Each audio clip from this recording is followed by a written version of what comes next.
Hello, welcome to my channel.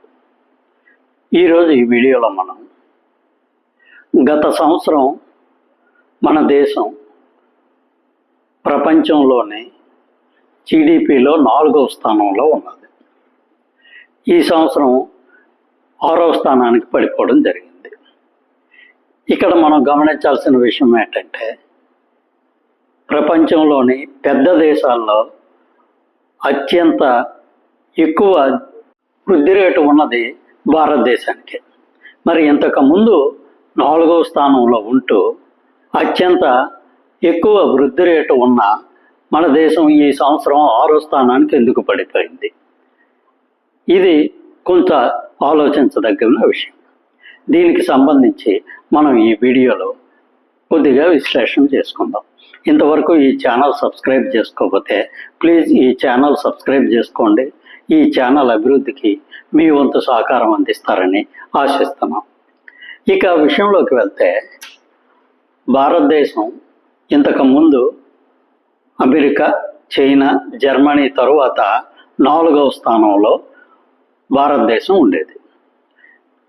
అప్పట్లోని మన దేశ GDP వృద్ధి రేటు దాదాపు 6.57% ఆ పరిసరాల్లో ఉండేది. ప్రపంచంలోని పెద్ద దేశాల్లో తీసుకుంటే ఏ ఒక్క దేశం కూడా మన దరిదాపుల్లో ఉండేది కాదు. కానీ ఈ సంవత్సరం జీడిపి పరంగా ఈ జపాను, అదేవిధంగా ఇంగ్లాండ్ మన దేశాన్ని దాటుకొని ముందుకు వెళ్ళిపోవడం జరిగింది. దీంతో మన దేశం 6వ స్థానానికి దిగజారిపోయింది. ఇక్కడ మన వృద్ధి రేటు ఎక్కువ ఉండి జపాన్ కన్నా, ఇంగ్లాండ్ కన్నా మనకి ఎక్కువ జీడిపి ఉన్నా సరే ఎందుకు వెనకబడిపోయాము? దీనికి ప్రధానమైన కారణం జీడిపిని డాలర్లో తెలియచేయడం జరుగుతుంది. ఇక్కడ ఏ ప్రపంచ జీడిపి అయినా సరే ఆ దేశం యొక్క జీడిపిని డాలర్లో లెక్కించడం జరుగుతుంది. ఇక్కడ డాలర్లో లెక్కించడం వల్ల ఈ సంవత్సరం భారతదేశం డాలర్తో పోల్చితే మన రూపాయి విలువ దారుణంగా పడిపోవడం జరిగింది. దాదాపు 11% వరకు రూపాయి విలువ క్షీణించింది ఈ గత సంవత్సరంలో. కానీ ఇక్కడ జపాన్ యొక్క యెన్ విలువ దాదాపు 10% వరకు పెరగడం జరిగింది.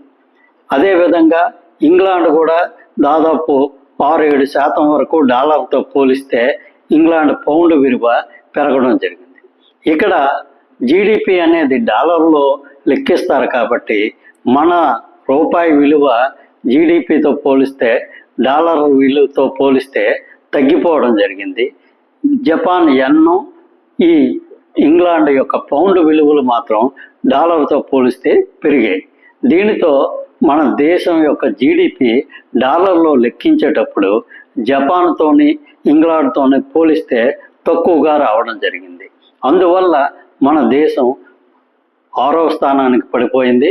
మన దాటుకొని జపాను, ఇంగ్లాండు ముందుకు వెళ్ళడం జరిగింది. కానీ ఇది ఎల్లకాలం ఉండే పరిస్థితి కాదు.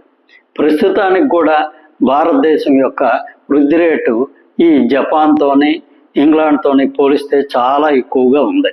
కాబట్టి అతి త్వరలో ఈ 2 దేశాలని కూడా దాటుకొని మరింత ముందుకు వెళ్ళి జర్మనీని కూడా దాటుకొని ప్రపంచంలో జీడిపి పరంగా 3వ స్థానాన్ని ఆక్రమించుకునే అవకాశాలు చాలా ఎక్కువగా ఉన్నాయి.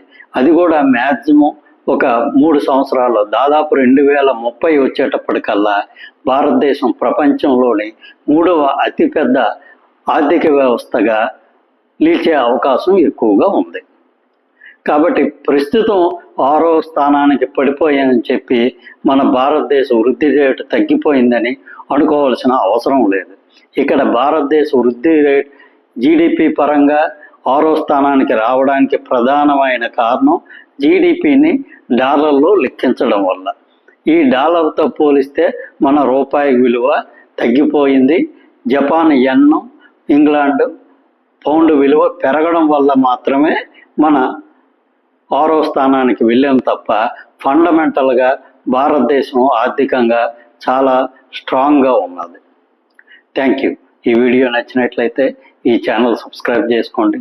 Thank you very much.